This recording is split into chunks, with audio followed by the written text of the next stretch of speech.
여러분, 요즘 어떻게 지내고 계신가요?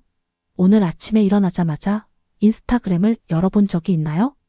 아니면 새로운 아이폰이 출시된다는 소식에 설레셨나요? 혹시 직장에서 상사의 눈치를 보며 본인이 원하지 않는 회식에 참석한 적은요? 지난주에 저는 재미있는 광경을 목격했습니다. 한 카페에서 테이블 6개가 붙어 있었는데 12명 정도의 사람들이 앉아 있었어요. 그런데 무엇이 재미있었냐면 모두가 스마트폰을 보고 있었다는 거죠. 함께 있는데 아무도 대화를 나누지 않았어요. 그들은 물리적으로는 함께 있었지만 정신적으로는 모두 고독했습니다. 아이러니하지 않나요? 얼마 전 제 친구는 이렇게 말했어요. 난 정말 성공했어. 좋은 회사에 다니고 연봉도 높고 명품 가방도 있고 해외여행도 자주 가. 그런데 왜 행복하지 않지? 그 순간 저는 19세기 독일 철학자 아르투어 쇼펜하우어의 말이 떠올랐습니다. 인간의 삶은 본질적으로 고통이다.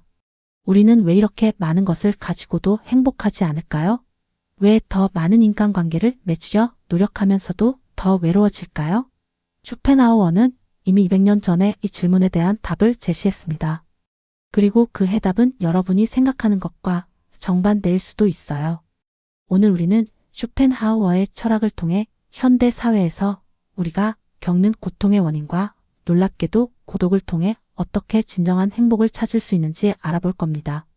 특히 지금처럼 SNS로 연결된 세상, 끊임없이 소비를 부추기는 세상에서 쇼펜하우어의 가르침이 어떤 의미를 가지는지 살펴볼게요. 여러분 준비되셨나요? 쇼펜하우어와 함께하는 이 여정이 여러분의 삶을 바라보는 관점을 완전히 바꿔놓을지도 모릅니다.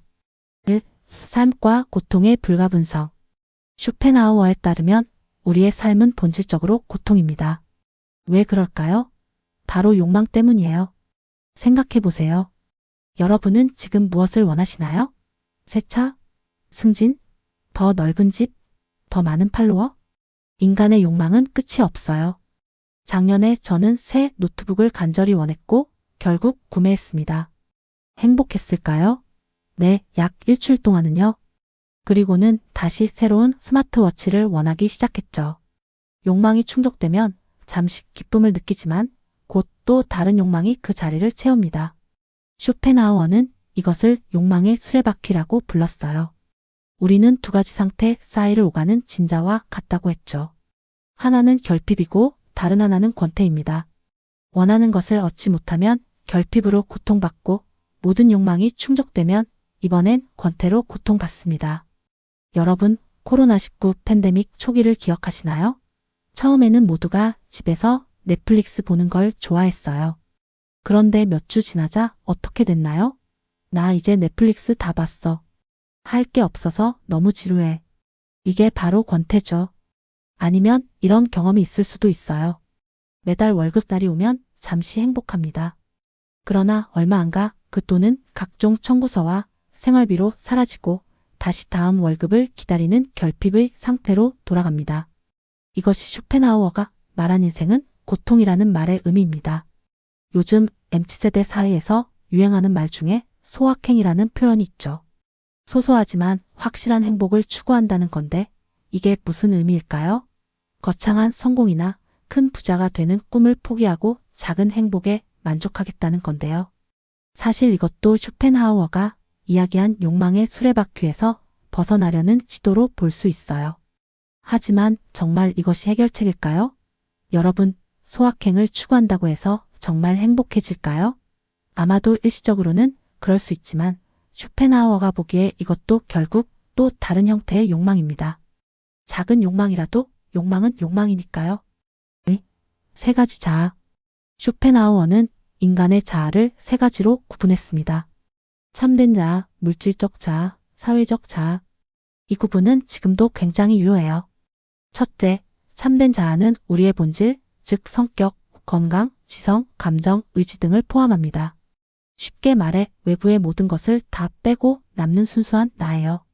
둘째, 물질적 자아는 우리가 소유한 모든 것입니다.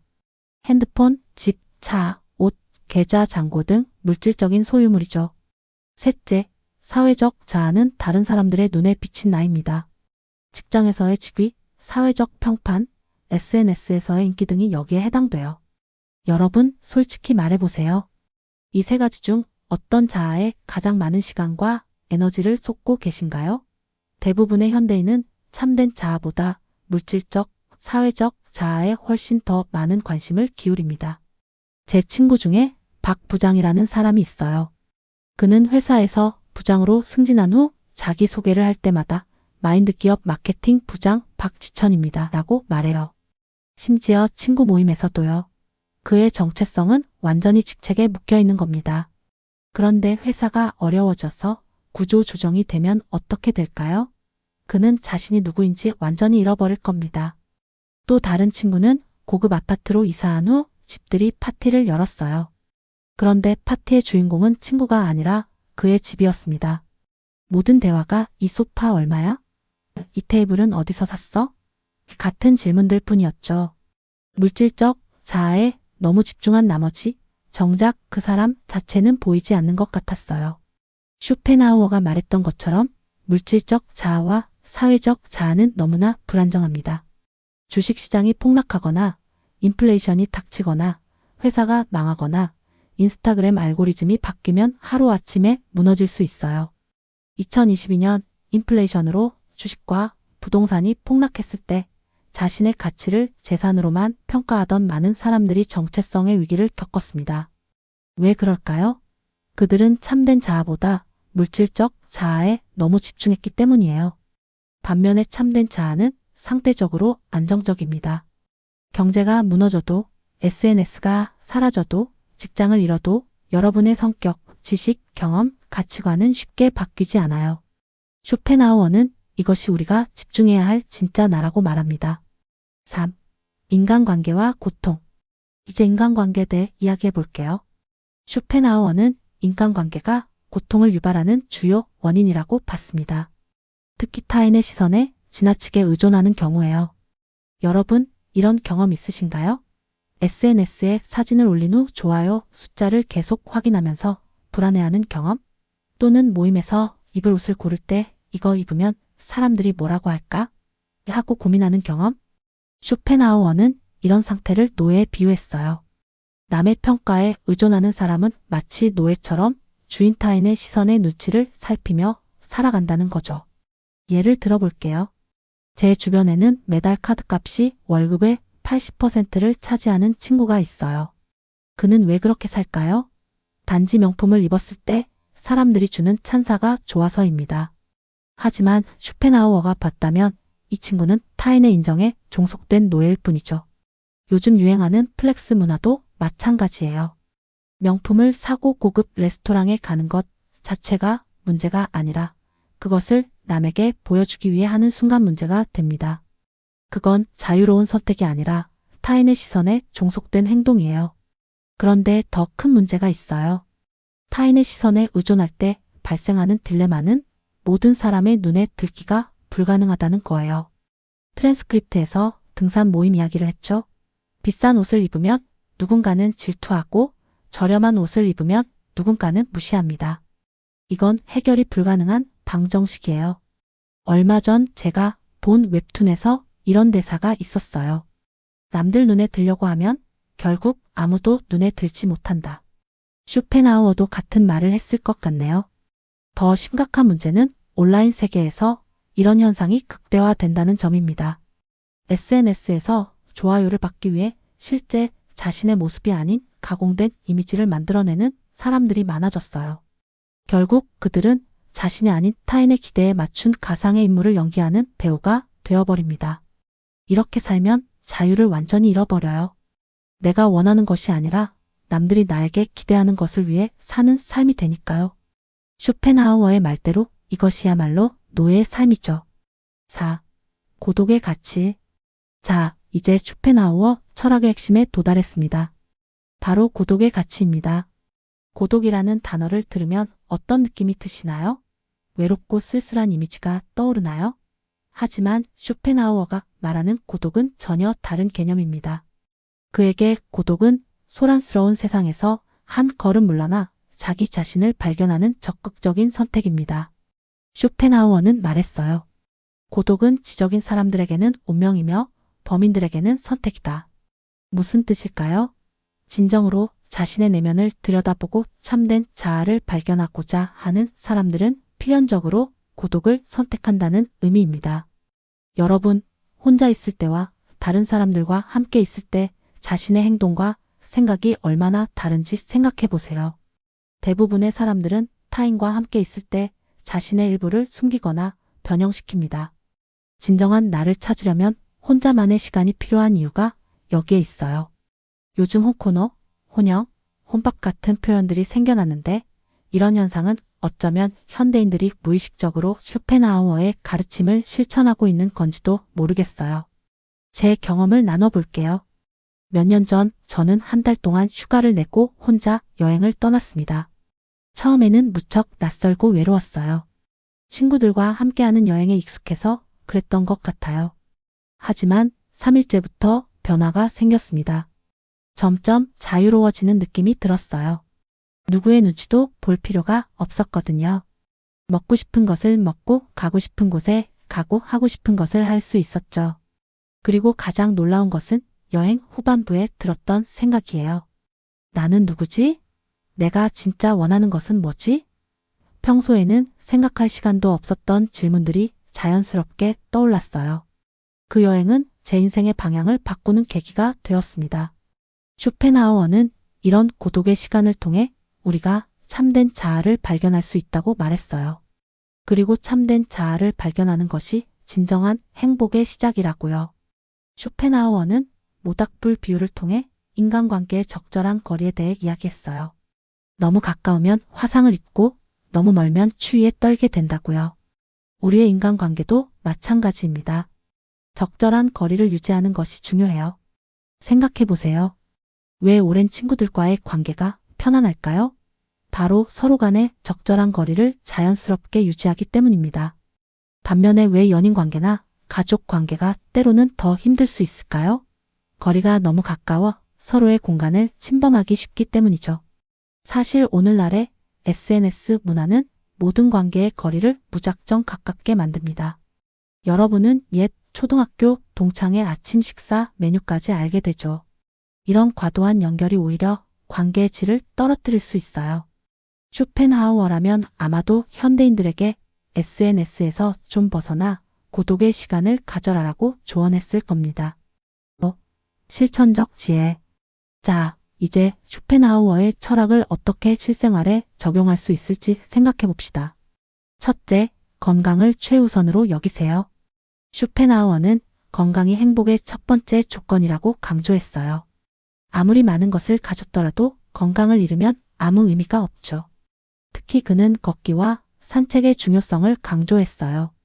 요즘 워크맘이라는 말이 유행이죠? 매일 1만 보 이상 걷는 젊은 어머니들을 가리키는 말인데 쇼펜하우어가 들으면 무척 흐뭇해했을 것 같아요. 여러분도 꾸준한 운동으로 건강을 챙기는 것이 모든 행복의 기본이라는 점을 기억하세요. 둘째, 의도적인 고독의 시간을 가지세요. 하루에 30분이라도 좋습니다. 핸드폰을 끄고 SNS를 끄고 오직 자신과만 대화하는 시간을 가져보세요. 처음에는 어색하고 불편할 수 있어요. 하지만 점차 자신의 내면의 소리를 듣게 될 겁니다.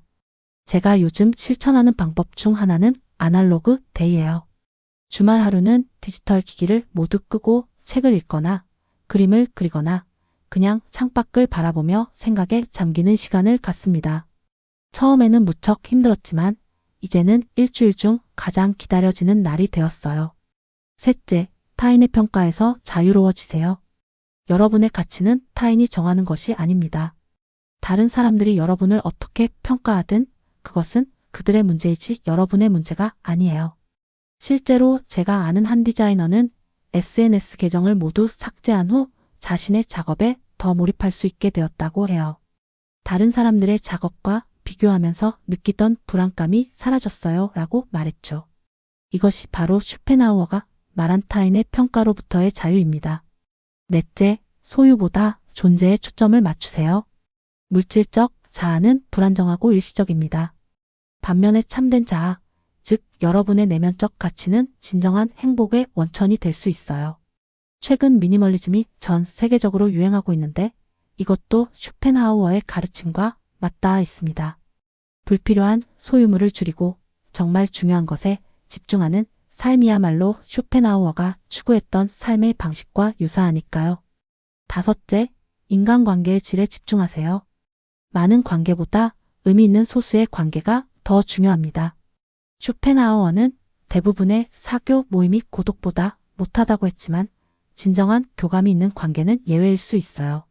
저는 몇 년 전 SNS 친구 1000명을 과감히 정리했습니다. 지금은 정말 가치 있는 관계만 남겼죠. 그 결과 더 깊고 의미 있는 대화를 나눌 수 있게 되었고 관계의 질이 크게 향상되었어요. 6. 현대사회의 함정과 쇼펜하우어의 해법. 우리가 살고 있는 현대 사회는 쇼펜하우어가 우려했던 모든 함정들로 가득 차 있습니다. 소비주의는 계속해서 새로운 욕망을 만들어냅니다. SNS는 끊임없이 타인의 시선을 의식하게 만들죠. 빠른 정보의 홍수 속에서 우리는 자기 자신을 성찰할 시간을 잃어갑니다. 스마트폰을 확인하는 평균 횟수가 하루 150번이 넘는다는 연구 결과가 있어요. 우리는 깨어있는 시간의 대부분을 외부 세계와 연결된 채로 보내고 있죠. 이런 환경에서 참된 자아를 발견하기란 쉽지 않습니다. 게다가 인생의 쇼윈도라 불리는 SNS는 우리에게 왜곡된 현실을 보여줍니다. 남들은 항상 행복해 보이고 성공해 보이고 더 나은 삶을 살고 있는 것처럼 보이죠. 이런 비교는 우리를 더욱 불행하게 만듭니다. 쇼펜하우어가 오늘날을 살았다면 아마도 이렇게 말했을 거예요. 스마트폰을 내려놓고 타인의 SNS를 들여다보는 대신 자신의 내면을 들여다보라. 현대인의 또 다른 문제는 멀티태스킹입니다. 우리는 여러 가지 일을 동시에 하려다 결국 아무것도 제대로 하지 못하는 경우가 많아요. 회의 중에 이메일을 확인하고 TV를 보면서 SNS를 하고 친구와 대화하면서 스마트폰을 만지죠. 쇼펜하우어는 이런 상태를 강하게 비판했을 겁니다. 그는 깊은 집중과 명상을 통해 참된 자아를 발견할 수 있다고 믿었으니까요.